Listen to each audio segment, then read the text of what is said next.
dit, c'est impossible pour quelqu'un de donner encore sa vie à Jésus 2 fois.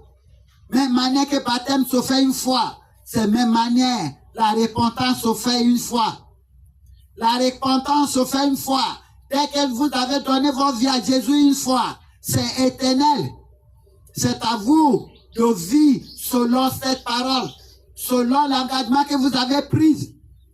C'est pour cela, c'est un engagement de donner sa vie à Jésus. De dire, à partir de ce moment, je te donne toute ma vie. Je te confie qui je suis. C'est un engagement sacré. Et c'est la moquerie quand, à chaque moment, quand on dit appel à l'autel, c'est toi qui es le premier qui sort. Dans tous les rassemblements chrétiens, rassemblements religieux, dès que tu es là-bas, dès qu'on dit donne ta vie à Jésus, tu es le premier. Dès qu'on dit redonner encore ta vie à Jésus, tu es le premier. Il n'y a rien qui s'appelle redonner ta vie à Jésus. C'est donner ta vie à Jésus. Il n'y a pas ce qu'on dit redonner ta vie à Jésus. C'est donner ta vie à Jésus. Car dès qu'on donne notre vie à Jésus, on est comme le nouveau-né.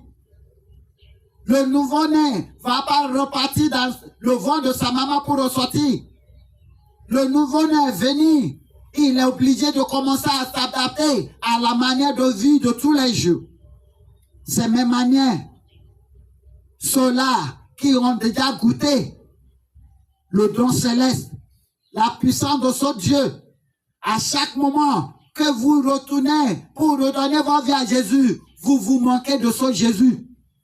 Vous vous manquez de ce Jésus. C'est ce que le livre d'Hébreux, chapitre 6, verset 4 à 7, nous a expliqué. Il dit à chaque moment que vous retournez pour donner votre vie à Jésus, chaque fois, donnez votre vie à Jésus, tu es divin, tu es divin, tu es le premier. Il dit tout au manque de Jésus là.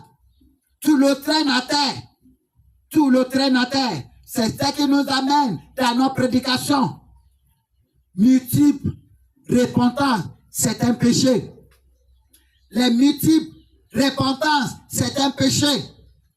Multiples repentances, c'est un péché. Nous allons lire le livre d'Hébreux, chapitre 10, verset 26 à 31.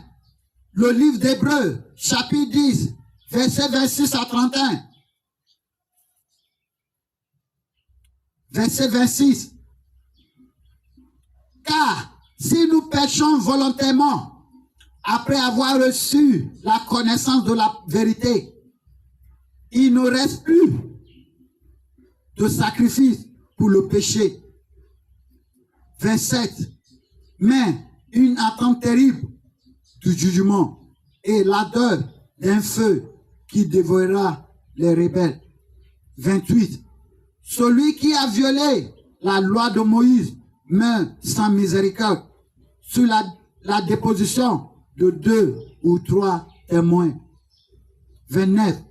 De quel pire châtiment pensez-vous que sera jugé digne celui qui aura foulé aux pieds le Fils de Dieu, qui aura tenu pour profane le sang de l'alliance par lequel il a été sanctifié, et qui aura outragé l'esprit de la grâce. 30. Car nous connaissons celui qui a dit, à moi la vengeance, à moi la rétribution, et encore le Seigneur jugera son peuple. Les multiples repentances, ce sont des péchés. C'est un péché. Dès que vous avez donné votre vie à Jésus une fois, c'est tout, c'est fini. Dès que vous êtes baptisé en émotion une fois, c'est fini. Car à chaque moment qu'on dit appel à l'autel et puis vous sortez pour aller redonner votre vie à Jésus, vous vous manquez de Jésus. Vous foulez le sang, son sang à terre. Vous renversez toutes les souffrances qu'il a déjà subies. Vous remettez tout au sol. Car la personne qui a déjà goûté le bonheur de Jésus et qui a failli ne fait que empirer sa manière. C'est pour cela, cette affaire de Jésus, il est venu une fois